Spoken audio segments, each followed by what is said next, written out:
Engineering admission প্রিপারেশনে এই ৫টা জিনিস যদি তুমি ফলো করতে পারো তাহলে বুয়েট না হোক যে কোনো একটা ইঞ্জিনিয়ারিং ইউনিভার্সিটি তোমার হবেই। হোক সেটা সিকে রুয়েট বা আইওটি বা বুটেক্স, যে কোনো একটা ইঞ্জিনিয়ারিং ইউনিভার্সিটির যে কোনো একটা সিট তোমার কনফার্ম হবেই, ঠিক আছে? সো প্রথম যে পয়েন্টটা সেটা হচ্ছে বেশি বেশি প্র্যাকটিস করা। এখন ব্যাপারটা হচ্ছে আমাদের ইঞ্জিনিয়ারিংয়ের ক্ষেত্রে আমরা যেটা দেখতে পাই, আমাদের প্র্যাকটিসের ক্ষেত্রে আমাদের যে কনসেপ্টগুলো আছে ওই কনসেপ্টগুলো শুধুমাত্র কিন্তু এইচএসসির কনসেপ্ট থাকে না। আমরা দেখতে পাই সেখানে আসলে কাইন্ড অফ একটু হার্ড কনসেপ্টও থাকে, একটু অ্যাডভান্স কনসেপ্টও থাকে। সো এই ক্ষেত্রে আমরা যেটা ফোকাস করবো সেটা হচ্ছে আমাদের প্র্যাকটিস করার ক্ষেত্রে আমরা কনসেপ্টে ফোকাস করব। এখন তুমি চিন্তা করো, ধরো সাপোজ আমরা যে কোনো ধরনের বা যে কোনো কোর্সের বা অফলাইনের যে কোনো একটা ক্লাস করলাম, ওই ক্লাসের মাঝখানে বা আমরা প্রশ্ন ব্যাংকেও যদি দেখি তাহলে আমাদের কিন্তু প্রশ্নগুলোকে একদম টাইপ ওয়াইজ ভাগ করে দেওয়া থাকে, ঠিক আছে? এখন তুমি প্র্যাকটিস করার ক্ষেত্রে যদি এমন হয় যে তুমি একই কনসেপ্টের 1000টা ম্যাথ সলভ করছো, ওইটার চেয়েও বেটার যে একই কনসেপ্টের একটা ম্যাথ করো অ্যান্ড ওই কনসেপ্টটা একটু ভালো করে পড়ো অ্যান্ড বাকি কনসেপ্টগুলো আছে ওগুলো একটা একটা করে প্র্যাকটিস করো। এতে করে তোমার যেটা হচ্ছে যে তুমি এই 1000টা ম্যাথ সলভ করাচ্ছে ওই একটা ম্যাথ সলভ করতে পারতেছো। আর এইটা কারণে দেখা যাচ্ছে যে ওই কনসেপ্টটা তোমার ক্লিয়ার হচ্ছে। এর পাশাপাশি এই কনসেপ্টটাকে কাইন্ড অফ যে সিনারিওটা যদি একটু ঘুরাই দেয়, তারপরেও তুমি যাতে জিনিসটাকে কি করতে পারো, অ্যাপ্রোচ করতে পারো। সো এই জিনিসটা মাথায় রাখবা, সেটা হচ্ছে এক তো বেশি বেশি প্র্যাকটিস করবা, আর প্র্যাকটিস করার ক্ষেত্রে যেটা মাথায় রাখবা তুমি যাতে কনসেপ্টটা বুঝে প্র্যাকটিস করো। সেকেন্ডলি আমরা যেটা বলবো সেটা হচ্ছে আমাদের মুখস্থবিদ্যাও কিন্তু ইম্পর্টেন্ট। আমরা অনেকে যারা ইঞ্জিনিয়ারিং প্রিপারেশন নেই তাদের কাছে কাইন্ড অফ হচ্ছে মুখস্থ জিনিসটা আসলে খুব একটা মানে কাইন্ড অফ বলে আমরা অসন্তোষ দেখাই যে না আসলে আমাদের মুখস্থ করা লাগবে না। আমরা কাইন্ড অফ হচ্ছে ইঞ্জিনিয়ারিং যখন পড়তে যাবো কাইন্ড অফ হচ্ছে আমরা বিভিন্ন ধরনের সূত্র আবিষ্কার করবো, তারপর ওগুলো অ্যাপ্লিকেশন করবো। বাট ব্যাপারটা একদমই এমন না। ইঞ্জিনিয়ারিংয়ে যেমন মুখস্থ লাগে, সামনে গেলে বুঝতে পারবা, এর আগেও আমরা অ্যাডমিশনের কথা যদি চিন্তা করি সেখানেও কিন্তু মুখস্থবিদ্যা লাগে। স্পেশালি আমি যদি কেমিস্ট্রির কথা চিন্তা করি, কেমিস্ট্রিতে আমাদের বুয়েটের রিটেনের আমাদের 20টা কোশ্চেন আসে। সো 20টা কোশ্চেনের মধ্যে তুমি যদি একটু অ্যানালাইসিস করো তাহলে দেখবা 15টা কোশ্চেনে দেখবা থিওরিটিক্যাল, 15টা না হোক অ্যাটলিস্ট 10টা কোশ্চেন দেখবে একদম থিওরিটিক্যাল, একদম কাইন্ড অফ হচ্ছে মুখস্থ, যেগুলো মুখস্থ করে আসছো, ব্যতিক্রম টেতিক্রম যেগুলো আছে না এগুলোই ডিরেক্ট দিয়ে দিচ্ছে। এর পাশাপাশি তুমি দেখবা যে ম্যাথমেটিক্যাল যে ব্যাপারগুলো আসলে এগুলো খুবই সহজ, মানে কাইন্ড অফ হচ্ছে এইচএসসিতে যেসব ম্যাথমেটিক্যাল জিনিসপাতি আসে না ওইসব জিনিসপাতি আসে। এর বাইরে আসলে তেমন কঠিন করার কিছু নাই। আর আমার কাছে যেটা মনে ছিল যে আমরা কাইন্ড অফ হচ্ছে জৈব যৌগ নিয়ে আমরা অনেক ভয় পাই, আমার টাইমে আমি খেয়াল করছি যে জৈব যৌগ রিসেন্ট টাইমে খুব একটা কঠিন করে না। এর পাশাপাশি আমরা দেখতে পাই যে আমি কোশ্চেন ব্যাংকে যে জৈব যৌগের বিক্রিয়াগুলো ছিল সেম বিক্রিয়াগুলোই কিন্তু অ্যাডমিশন টেস্টে দিচ্ছে। আর আমরা রিসেন্ট টাইমে যদি একটু ফ্লো খেয়াল করো তাহলে আমরা আগে যেটা ভাবতাম সেটা হচ্ছে আমাদের যে প্রথম চ্যাপ্টারটা মানে কেমিস্ট্রি ফার্স্ট পেপারে যে প্রথম চ্যাপ্টারটা আর কেমিস্ট্রি সেকেন্ড পেপারে যে লাস্টের চ্যাপ্টারটা কাইন্ড অফ যেগুলো একদম মুখস্থের, ওইগুলো থেকে বেশি আসা শুরু করছে। ইভেন এই যে আমাদের যে আকরিকের নামগুলা, তারপর হচ্ছে বিভিন্ন ধরনের সংকেত, বিভিন্ন ধরনের বিক্রিয়া, এগুলো ডিরেক্ট হুবহু তোমার একদম বই থেকে তুলে দেয় যে এগুলো হচ্ছে লিখো, ঠিক আছে?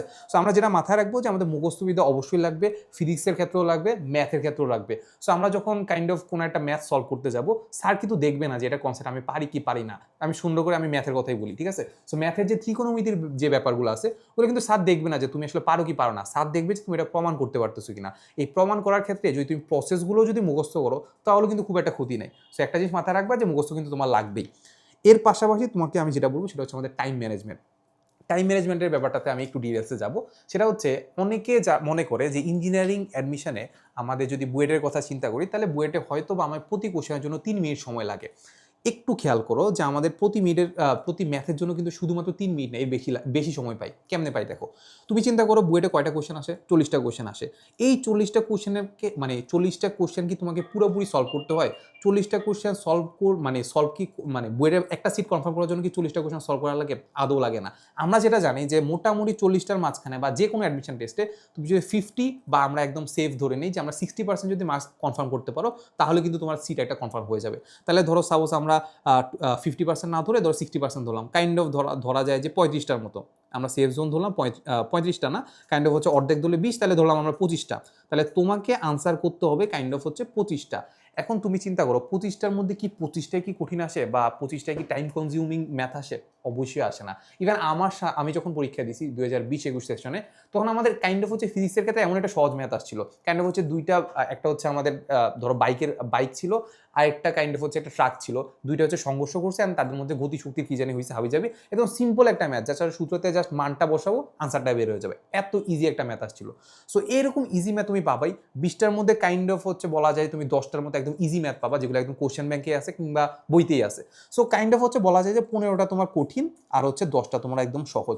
এই 10টা আনসার করতে কিন্তু তোমার 3 মিনিট লাগবে না। 3 মিনিট যদি না লাগে হয়তো বা তোমার 1 মিনিট লাগছে কিংবা 2 মিনিট লাগছে, তাহলে এইখানে একটা টাইম সেভ হচ্ছে, প্লাস তোমার আসলে 40টা আনসার করতে হচ্ছে না, 25টা আনসার করতে হচ্ছে। তাহলে তুমি একটু হিসাব করলে দেখতে পারবা তোমার কিন্তু আলটিমেটলি প্রতি কোশ্চেনের জন্য 4 থেকে 5 মিনিট বা এর বেশি সময়ও আছে কিন্তু। তাহলে ব্যাপারটা কি দাঁড়াইলো, তোমার বুয়েট কিন্তু তোমাকে দেখবে না যে আসলে তুমি কত দ্রুত আনসার করতে পারতেছো, বুয়েট দেখবে যে তুমি আসলে জিনিসটাকে বুঝতে পারতেছো কিনা, কিংবা তোমার আসলে কোনো একটা ম্যাথ দেখে সলভ করার ক্যাপাবিলিটি কেমন। সো ব্যাপারটা হচ্ছে এটা যে হার্ড ম্যাথ দেখলে ভয় পাওয়ার কিছু নেই, তুমি অ্যাপ্রোচ করবা, তুমি একটু চিন্তা করবা যে কিভাবে করতে হয়। সো টাইম ম্যানেজমেন্টের ব্যাপারটা একটু খেয়াল রাখবা যে আসলে তোমাকে প্রতিটা কোশ্চেন আসলে 3 মিনিটে শেষ করা লাগবে না। অনেক কঠিন ম্যাথ আছে যেগুলো অনেক বড় বড় বড় বড় মানে কাইন্ড হচ্ছে 1 পেজও হয় না। ওই ম্যাথগুলোকে তুমি যেটা চেষ্টা করবা যে প্রথমে যখন করতেছো কোনো একটা ম্যাথ, ওইটাকে একদম ডিটেলসে করার চেষ্টা করবা, প্রথমে একদম ডিটেলসে করবা, ঠিক আছে। নেক্সট ডে সেম ম্যাথটাই আবার করবা, দেখবা তুমি মনের অজান্তেই 1-2 লাইন বাদ দিয়ে দিবা। সো যখন 1-2 লাইন বাদ দিবা, এরকম 3rd বার বা 4th বার যখন করতে যাবা, দেখবা যে ওই পুরা ম্যাথটা যেটা 1 পেজ লাগতেছিল, ওটা দেখবা যে একদম খুব হুবহু দেখা যাচ্ছে যে ধরো অর্ধেক পেজ লাগতেছে। সো এই ব্যাপারটা ইম্পর্টেন্ট, যে অর্ধেক পেজ লাগতেছে, এটা কারণে তোমার স্পেস যে লাগে, মানে স্পেস অল্প স্পেসের মধ্যে সলভ করতে হয়, ওইটা হয়ে যাচ্ছে। এর পাশাপাশি আমাদের যে টাইম যে কম লাগতেছে, এটা হয়ে যাচ্ছে। সো সিম্পল কথা আমি যেটা বলবো সেটা হচ্ছে আমাদের টাইম ম্যানেজমেন্টের দিকে ফোকাস করবো, ঠিক আছে, বাট আমরা যে 3 মিনিটে সলভ করতে হবে এই ব্যাপারটা থেকে একটু উঠে আসতে হবে। এরপর আসি, সেটা হচ্ছে আমাদের তোমার যে ভুলগুলো আছে ওগুলো নোট করতে হবে। সো আমাদের মাঝখানে, ইভেন আমার মাঝখানে এমন টেন্ডেন্সি ছিল যে আমি যখন পরীক্ষা দিতাম, সেটা একদম যে কোনো পরীক্ষা, একদম ছোটোখাটো পরীক্ষা হোক, যেমন উদ্ভাসের পরীক্ষা হোক, বের হওয়ার পরে আমি কারোর সাথে কোনো জিনিস মিলাইতাম না। বাট এইটা এখন কাইন্ড অফ আমি একটু রিগ্রেট করি। না মিলানোর কারণে ব্যাপারটা যেটা হইতো যে ওই কোশ্চেনটা আমি দেখতামও না, পরে সাপোজ আরেকটা উইকলি পরীক্ষা চলে আসতো, পরের উইকলির জন্য দেখা যাচ্ছে আমার আগের উইকলি কোশ্চেন কিন্তু দেখা হইতো না, আগের উইকলি যদি সলিউশনও দিয়ে দিত তাও কিন্তু আমার দেখা হইতো না, কারণ আমার ভয় লাগতো যে আসলে কোনটা জানি কোনটা ভুল করে চলে আসছি। সো যেটা বললাম যে এই ভয়ের কারণে দেখা যাচ্ছে ওই ভুলগুলা কখন মানে সারা জীবন ভুলই থেকে যাবে। সো যেটা করবা যে আমাদের যেগুলো ছোট ছোট পরীক্ষা আছে ওগুলোর ক্ষেত্রে তো আসলে কাইন্ড অফ অত ভয় পেয়েও লাভ নাই, মিলাবা। তোমার যে ফ্রেন্ড যারা আছে কিংবা যারা ক্লোজ, যাদের সাথে তুমি কাইন্ড অফ গ্রুপ স্টাডি করো কিংবা হচ্ছে তুমি পড়াশোনা নিয়ে আলোচনা করো, তাদের সাথে একটু মিলাই দেখার চেষ্টা করবে যে কোন জিনিসটা তোমার ভুল হয়েছে। স্পেশালি দেখবা যে আসলে কোনটা কোশ্চেন ব্যাংকের ম্যাথ তুমি পারো নাই, যেটা পারার কথা ছিল কোনটা পারো নাই, এটা দেখার চেষ্টা করবা, ঠিক আছে। তো যেটা বললাম যে ভুলগুলো গেছে ওগুলো নোট করবা। সবার আগে যেটা বললাম যে আমাদের নোটের ক্ষেত্রে আমরা যেটা দেখতে পাই যে আমরা এইচএসসি লেভেলে কিন্তু অনেক বড় বড় নোট করি, একটা চ্যাপ্টারের কথা যদি চিন্তা করি তাহলে 20-30 পেজ তো হবেই। ওই নোটটাকে আস্তে আস্তে ছোট করার চেষ্টা করবা। অ্যাডমিশন টাইমে আমাদের যে নোটগুলো হয় ওগুলোর মধ্যে সবচেয়ে বেশি ইফেক্টিভ হয় যেগুলো আসলে কাইন্ড অফ ভুলগুলা দিয়ে ভরা। মানে তুমি যেসব জিনিস ভুল করছো সেটা হইতে পারে যে তুমি নিজে সলভ করতে গিয়ে ভুল করছো, এটা হইতে পারে, প্লাস হইতে পারে যে তুমি উদ্ভাস বা যে কোনো ধরনের অনলাইন বা অফলাইন ব্যাচে ভর্তি আছো, ওইখানে এক্সাম দিতে যেয়ে ভুল করছো, এই ভুলগুলো কি করবা, লিখে রাখবা। এর পাশাপাশি আরেকটা জিনিস করতে পারো, সেটা হচ্ছে কোনো একটা জিনিস তুমি ভুল করো নাই, ঠিক আছে, বাট তোমার একটা টাইম বেশি লাগতেছে কিংবা তোমার মনে হচ্ছে যে তুমি হয়তো বা এটা ভুলে যাওয়া, সো ওইটা একটু লিখে রাখবা, ঠিক আছে। সো এই হচ্ছে কথা, সেটা হচ্ছে আমাদের ভুলগুলো নোট করতে হবে। অ্যান্ড লাস্ট পয়েন্টে যদি আমি আসি, সেটা হচ্ছে আমাদের ফাইনাল টাইমে নতুন কিছু করা যাবে না। এক হচ্ছে নতুন কিছু করা যাবে না, আরেকটা হচ্ছে নতুন কিছু পড়া যাবে না। এখন দেখো, পড়া আর করার মধ্যে ডিফারেন্স আছে। ব্যাপারটা হচ্ছে এটা যে সাপোজ আমরা যদি চিন্তা করি যে সারা বছর আমি যেখানে পরীক্ষা দিই না কেন, সেখানে আমি চিন্তা করে রাখছি যে আমার স্ট্রং পয়েন্ট হচ্ছে আমাদের ফিজিক্স, তাহলে ফিজিক্স আগে দাগাবো। এরপরে আমার স্ট্রং পয়েন্ট হচ্ছে কেমিস্ট্রি সেকেন্ডে দাগাবো।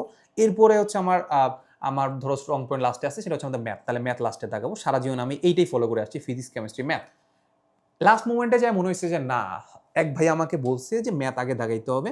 সো আমি ভাইয়ার কথা মতো কি করলাম, আমি এইটা আয়ত্ত করার চেষ্টা করলাম যে আমি ম্যাথ আগে দাগাবো, এরপরে ভাইয়া বলছে কেমিস্ট্রি, এরপর কেমিস্ট্রি দাগাবো, এরপর সবার লাস্টে আমি ফিজিক্স দাগাবো। সো এইটা করতে চাই দেখবা যে একদম মানে যা তোমার প্রিপারেশন ছিল ওইটা পুরোটাই মাটি হয়ে যাবে। সিম্পল কথা, তুমি যা যা করে আসছো লাস্ট মোমেন্ট বলতে কাইন্ড অফ হচ্ছে 1 মাস হইতে পারে কিংবা 1-2 সপ্তাহ হইতে পারে, ওই টাইমে এক্সট্রা কিছু করার দরকার নাই। আর আমি এক্সট্রা কিছু পড়ার কথা যেটা বললাম যে এক্সট্রা কিছু পড়ার দরকার নেই, যা যা পড়ছো ওইগুলো জাস্ট রিভিশন দাও।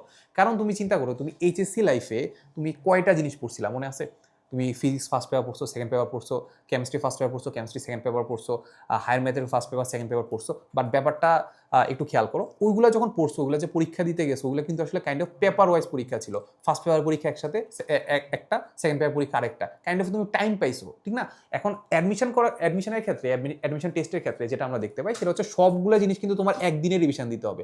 লাস্ট মোমেন্টে 1 সপ্তাহ কিংবা একদিনও যদি চিন্তা করি, ওই লাস্ট পুরো জিনিসটাই কিন্তু তোমার রিভিশন দিতে হবে। এখন রিভিশন দেওয়ার ব্যাপারটা হচ্ছে এমন যে কাইন্ড অফ হচ্ছে তুমি পড়ছো, মাথার মধ্যে দেখবা যে এরকম অগোছালো হয়ে আছে, মানে ছড়াই ছিটায় আছে।